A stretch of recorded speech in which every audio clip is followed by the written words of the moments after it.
நம்ம எதை நோக்கி போயிட்டுருக்கோம் அந்த ஏஐ சேஞ்சஸ்லங்கிறதுக்கான ஒரு சில கிளிம்ஸ் கிடச்சிருக்கு. சத்யா நடேலாவோட ரீசென்ட் இன்டர்வியூவில் பார்த்தது என்னென்னா, ஃபஸ்ட்டு ஏஐ வந்து நம்ம கூட கோ பைலட்டாக இருந்துச்சு. அதாவது நம்ம ஒரு வேலை பார்க்குறப்ப அது நம்மளுக்கு உதவியாளராக இருந்துச்சு.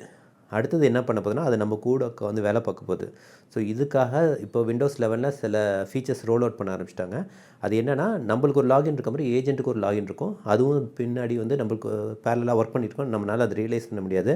அது என்ன பேக்ரவுண்டில் ஒர்க் பண்ணிகிட்டு இருக்குன்னு. பட் அதுக்குன்னு ஒரு ஐடென்டிட்டி, அதுக்குன்னு ஒரு டிஸ்க் ஸ்பேஸு, அதுக்குன்னு ஒரு கோலு, அதுக்குன்னு ஒரு சேஃப்டி பேராமீட்டர்லாம் செட் பண்ணி அது வந்து ஒர்க் பண்ண போகுது.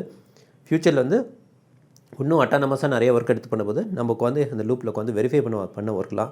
ஸோ இதை நோக்கி தான் மூவ் ஆகிட்ருக்கோம். ஃப்யூச்சரில் வந்து எப்படி வந்து ஒரு கம்பெனியில் வந்து எவ்வளோ ஹியூமன் ரிசோர்ஸ் இருக்கோ அதுமாதிரி டிஜிட்டல் லேபர்னு நிறைய ஒர்க் பண்ணாங்க. ஸோ எவ்வளோ மனுஷனுக்கு எவ்வளோ ஏஜென்ட்டுங்கிற கணக்கு பார்ப்பாங்க. ஸோ ஓவரால் பார்த்திங்கன்னா மைக்ரோசாஃப்ட் வந்து ஒரு சாஃப்ட்வேர் கம்பெனியை தாண்டி ஒரு டிஜிட்டல் லேபர் சப்ளை பண்ணுற கம்பெனியாக மாறிடுமோங்கிற மாதிரிலாம் இருக்குது. ஸோ இதுதான் ஃப்யூச்சர், இதை நோக்கி போயிட்டுருக்கு. ஸோ இதுக்கான சில இந்த டிஜிட்டல் லேபர் வந்து ஒர்க் பண்ணுறதுக்கான எல்லா வேலைகளும் பண்ணிக்கிட்டு இருக்காங்க. இதுக்குள்ளே லாகின்னு, இதுக்குள்ளே ஆப்ரேட்டிங் சிஸ்டம், இதுக்குள்ளே ஆக்சஸ்லாம் செட் பண்ணிக்கிட்டு இருக்காங்க.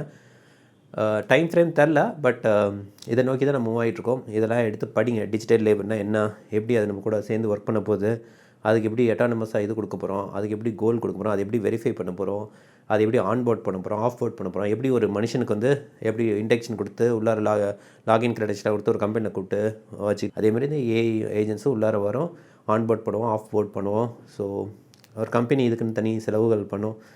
நிறைய விஷயங்களுக்கு சுற்றி எடுத்து படிங்க இதெல்லாம்.